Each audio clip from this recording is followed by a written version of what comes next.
it's time for another story. I hope this video finds you and your families all safe and happy, and I'm ready to tell you a story if you are ready.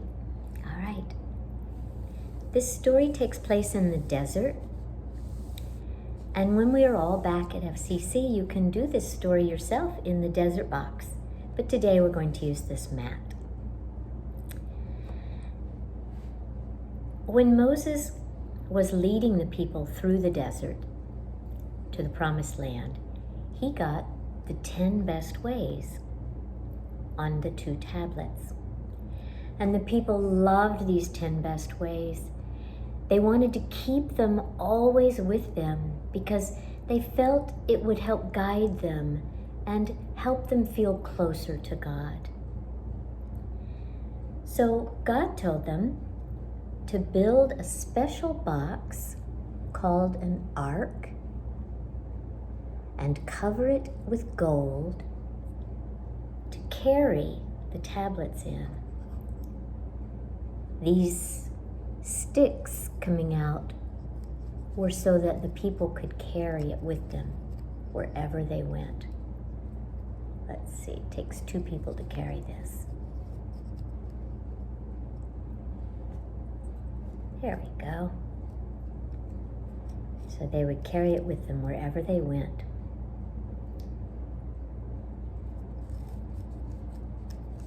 Now, you can't just walk right up to something as special and sacred as an ark with the 10 best ways in it. So the people wondered what they should do. God told them to build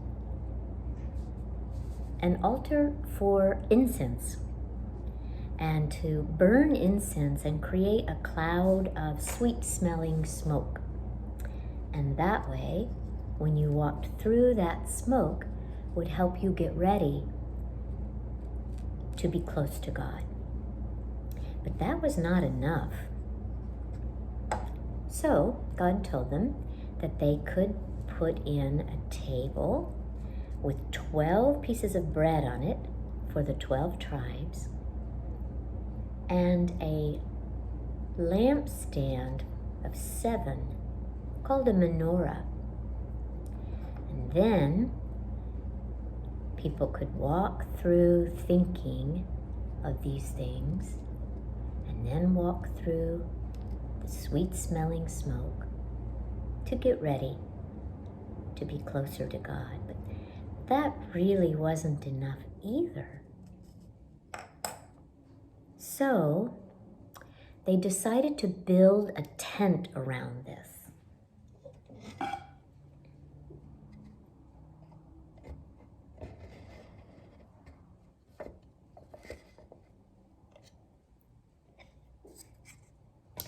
And even within the tent, they decided to make a special room called the Holy of Holies, just for the ark. And that wasn't quite enough. It needed a roof. They put very special roof on. The first layer of this roof was made of purple linen with red figures of cherubims, angels. Then another layer over that of woven goat's hair. And over that, ram's skin that had been dyed red. And last, a goat skin that had been turned into leather to cover. Now, only the priest could enter this special place. And at that time, all the priests were men. But even the priest felt like they needed something more to get ready to go into this sacred place. So they put an altar outside, covered in bronze, outside the doors. And on the other side of the doors, they put a basin of water, a large basin of water, so that they could wash before they went in.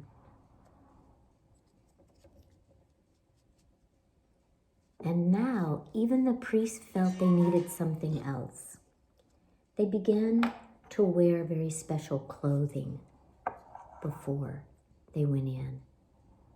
And this would help them get ready.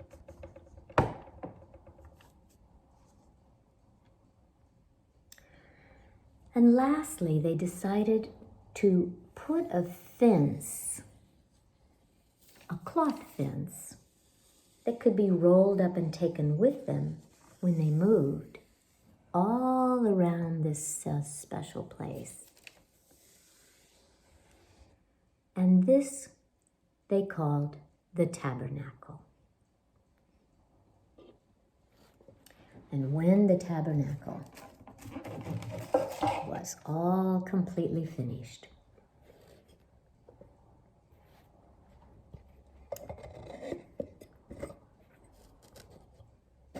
Moses blessed it.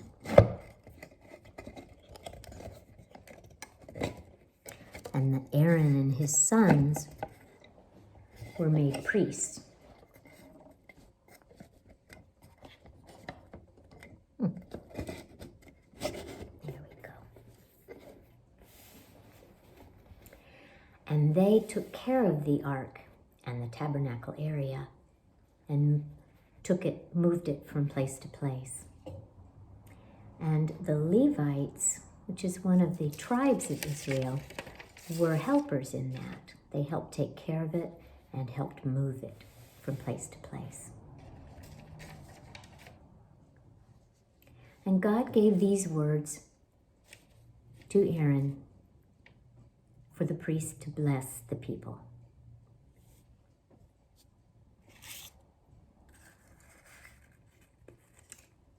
May the Lord bless you and keep you.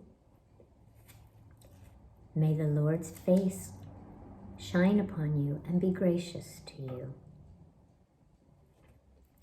May the Lord's countenance be lifted to you and give you peace.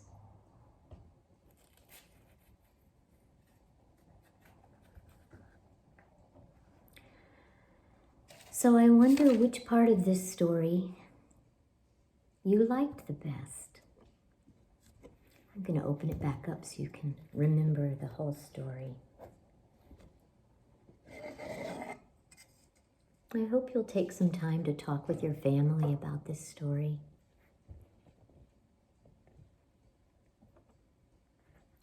Was there a part of the story that you really felt you were close to? Part where you saw yourself?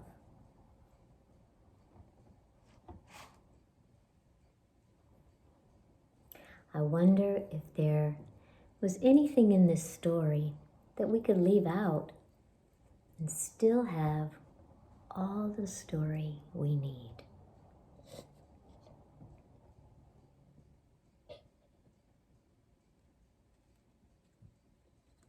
I wonder what you think is the most important part of this story.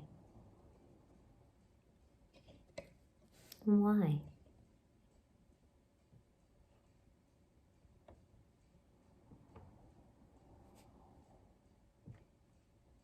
I look forward to seeing you sometime soon. So today's story was about the Ark and the tent. And this is a book that's about some of the special things in the Muslim faith. So it's called Golden Domes and Silver Lanterns, because the Muslims think it's important to be ready to get closer to God too. So this book is by Henna Khan and it's illustrated by Murdocht Amini.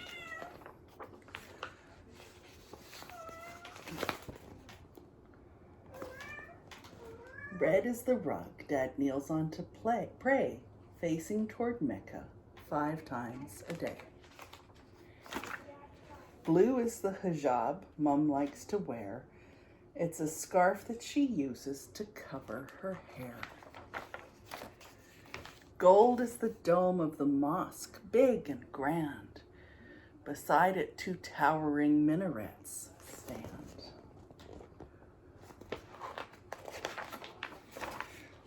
White is a kufi, round and flat.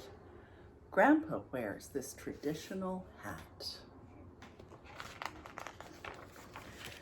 Black is the ink that I use to draw Arabic letters that spell Allah.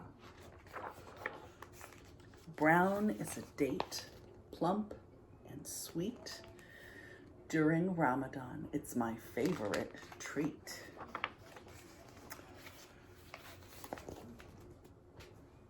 Orange is the color of my henna designs. They cover my hands in leafy vines. Purple is an Eid gift just for me. I open it up and I love what I see. Yellow is the box that we fill on Eid with gifts of zakat for those in need. Green is the Quran I read with pride. Grandma explains the lessons inside. Silver is a fanus, a twinkling light, a shining lantern that glows at night. All of the colorful things that we've seen make up the world of my faith, my deen.